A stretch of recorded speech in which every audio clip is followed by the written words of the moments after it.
So, antibody testing is really important, I think, in understanding this pandemic. But it's important to recognize that it's not so much for an individual to know about their immune status, but more to know what's going on the population level. So it's not as important whether I have the antibody or not, because as you pointed out, it may or may not confer long-term immunity, and it may go down over time, and there's still a lot of unknowns. So it may not necessarily alter my behavior, but it certainly would alter the behavior on a population level. So for example, if you tested an area, like in New York, they're saying 25% of people are antibody positive, that really helps the public health officials, first of all, know what the virus has been doing. It helps us look in the past and know where we've been, but it also tells us where we're going, because it helps us design, public health measures and such that will protect the most number of people. So the way to think about antibody testing is really, it helps the public health officials know what to do because they know where they've been and they can plan where they're going. And it also potentially identifies donors for a therapy called convalescent plasma, where people who test antibody positive can actually donate their antibodies to those that are sick in the hospital. And that's being studied on an ongoing basis. And we're looking for more and more donors for those types of protocols. So those are really the two purposes of it. In order to know whether I have the infection, we really need those active infection tests, which are those nasal swabs, or now we're hearing about saliva tests as well. And those are the ones that need to be ramped up to know, do I have the infection today? Am I infectious to somebody if I go into a restaurant or a grocery store? And you can imagine down the line, if we had as many tests as we could want, somebody could be standing in line at the grocery store, spit into a cup, get their saliva checked, and really know whether or not they're infectious before going into the grocery store that day. Kelly, talking can spread it. In fact, that's how we think the asymptomatic people spread it, because they're not coughing, they're not sneezing, they're not feeling unwell. It's just through talking and laughing and, general interaction. The good news, however, is that if you're talking and you wear a mask, it does a really good job of containing that spread. And that's the reason we're asking everybody to wear masks now. It's not so much to protect yourself from others, but it's more to protect others from you, because if you don't know you have it, you're talking, you can spread it. Now, in terms of distance, it usually only spreads kind of close to you, because the higher velocity particles spread farther, but there is possibility that wind could carry your droplets farther if you're talking outside.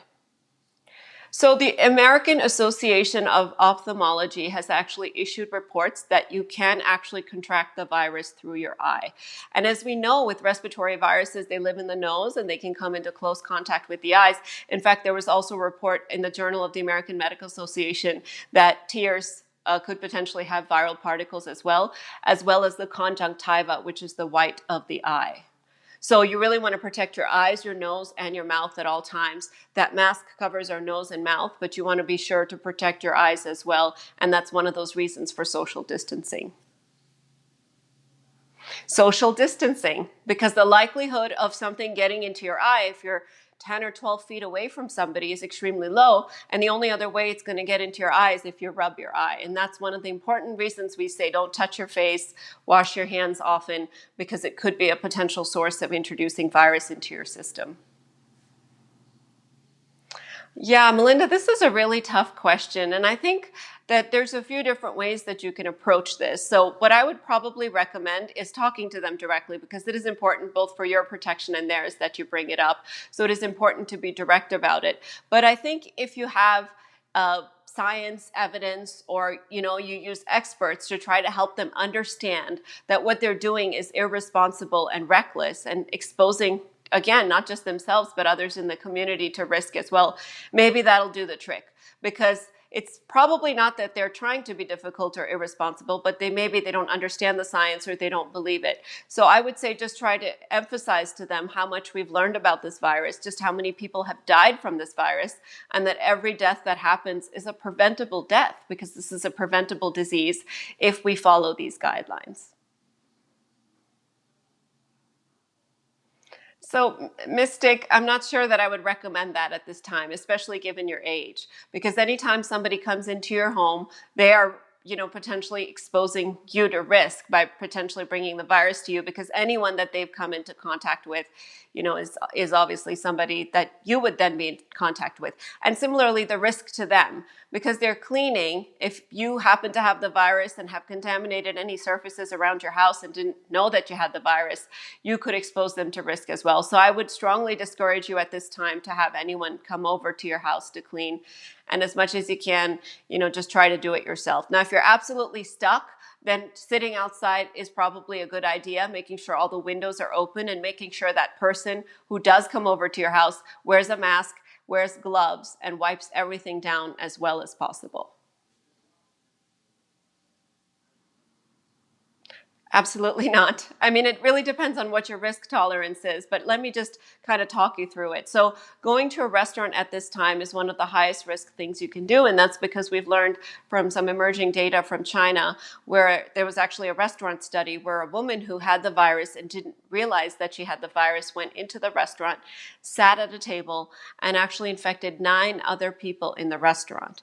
And only 4 of those 9 people were sitting at her table with her, so they were part of her family. 5 out of 9 of those people were actually sitting at other tables that were greater than 6 feet apart. So we're hearing a lot about spacing out the tables and how that can protect you. But what scientists realized with the study was that it was the air conditioning that likely carried those droplets from her table to those other tables. And so when you're inside a closed space, particularly inside a restaurant, it's really high risk because the air conditioning is carrying those droplets. You can't wear a mask because you're eating, so it's not a time to wear a mask.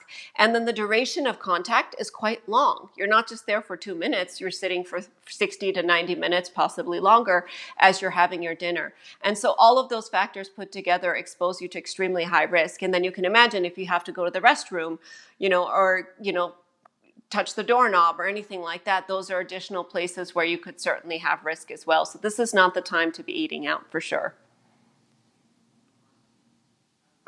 So, theoretically, there have been scientific reports of something called fecal oral spread, which means that if somebody goes to the bathroom, doesn't wash their hands, and then prepares your food, they could potentially contaminate your food with viral particles. Because this is a respiratory virus, directly sneezing into the food, unless it's a large amount of virus that you've inoculated, probably doesn't offer as much risk. But the good news is that we haven't actually seen any cases of the virus being transmitted through food at this point. Having said that, I do have a few tips if you're going to get takeout or delivery. The first tip is to pay electronically so you have minimal contact with the person delivering it, because that's a high risk period. The next tip is as soon as you get the food, take it out of the containers and put it in your own containers. And then the final tip is to really try to order food that you can warm up and warm it up to really nice hot temperature, because that's likely to inactivate the virus if there is any, rather than ordering cold food like salads or sandwiches or sushi, things that you can't warm up, because those could potentially be higher risk. I would, so in the studies of virus inactivation, they say it usually needs about 160-degree temperature in order to really get inactivated. Now that's studying it on surfaces, not so much in food. So it hasn't really been directly studied in food. But I would say that the hotter the food, the less likely it is to have viral particles. So I would really warm that thing up if you can. But again, the risk is pretty low. So I want to reassure people that takeout food is probably pretty safe. I don't want you to panic about it because there haven't been any really cases of transmission that way. So cooling down the virus has not been shown to inactivate it. So I don't think that sticking it in the freezer is any guarantee that the germs are going to be gone. Having said that, they last on plastic for about 3 days, and that's at room temperature as far as we know from the studies. So it's unclear how long they would last in the freezer. But what I do when I buy peas is I just take either, a wipe or alcohol swab or something like that and just wipe down the outside of it. Alternatively, you could also just wipe it with a little bit of soapy water and just rinse it under the tap. But it is important when you bring those types of things home to really wipe those surfaces, because the plastic we know can really be a vector for carrying the virus. Now, that's a really good point. And ideally, yes, but practically, you probably don't have to, because think about how likely it is that the virus got there. So, for the grocery store worker to have gotten it into the tie for the bread, they would actually have to probably directly sneeze onto the bread packet in order for those viral particles to get there. So what's more likely is the areas that that people are touching or handling, because maybe they sneezed into their hand and then they touched your bread packet, put it on the shelf or whatever, and then it's stuck on there. But it's very unlikely that the tie itself got it, because that was, done in the facility and people wear gloves and all of that stuff. So that's a lot less likely. So think about the surfaces that people contact, and those are the ones that you really want to wipe down. No, it's a really important point, actually. And I actually have my mask here, so I might just demonstrate for you what it looks like. So when I pick it up, I only use the edges. And because you want to be sure not to touch either surface of the mask, because you don't want to contaminate the outside or the inside. And then I want to make sure my hands are clean before I'm putting it on. I want to put up my hair. So as a woman, I usually tie up my hair in a ponytail or a bun so that it's not getting all on the outside of the mask. And then you just put one loop on right here and the other one right here. And then you adjust it at your nose and you adjust it here. And then you wash your hands again because you touched the outside. And then you're taking it off. That's it. And in between, I'm not touching it at all. So what I like to tell people is I say, treat your mask like you would treat your underwear. You want to try to touch it as little as possible. When you do handle it, you really want to touch it on the edges and not all over the place, because it's got germs on it. And really think about masks as single use, really only, even the cloth ones that are homemade. You don't want to keep wearing them over and over again, because if the outside surface is contaminated and then you flip it around and wear it the other way, you're actually putting it right into contact with your nose and mouth. Or if you touch it and then you touch your steering wheel or your gear shift, you're doing the same thing. So try to wash them as much as you can. What I've done is I've made about 6 or 7 cloth masks, so that, I use once a day or twice a day a different mask, and then at the end of the week I wash them all in hot water and soap to really get rid of them. But putting it on and off properly is extremely important, because it can increase your risk of contracting the infection. So I would say, even if you have one, you got to get concerned, because this is what I call the wild card virus. It does absolutely anything. In some people, there are no symptoms at all. In some people, as you've seen, they end up in the hospital, end up passing away from it. So any symptoms at all should set off an alarm bell that this could be COVID, and you should ask your doctor whether you need a test. But to explain to you why those were added, the original 3 were fever, cough, and shortness of breath. And that was based on really the results that came out of China, a relatively homogeneous population racially. As the virus spread around the world, including Europe and the United States, we started to learn about new symptoms, such as the shaking chills, the repeated shaking chills. We know the virus can get into the muscle, so it can cause muscle aches. We know it can cause a headache, a sore throat, and then loss of taste or smell. But one thing I want to emphasize is that these symptoms are not unique to the COVID virus. So anytime you have a cold, you can, have a headache, or you can have muscle aches, or you can have loss of taste or smell. So there's a lot of overlap with the flu, with colds, and with other viruses. So the bottom line is you just don't know when you have one of these symptoms if it's COVID or not. And the only way we're going to find out is to get a test. But if you have a symptom like this, isolate yourself and, call your doctor about a test so that you don't expose others to risk. So hair salons is a tough one, because I actually ended up canceling my hair appointment that I had earlier this week, even though we here in Colorado are back to going to hair salons, because I think that's another one of those that if you can postpone, you should, because it is going to increase your risk.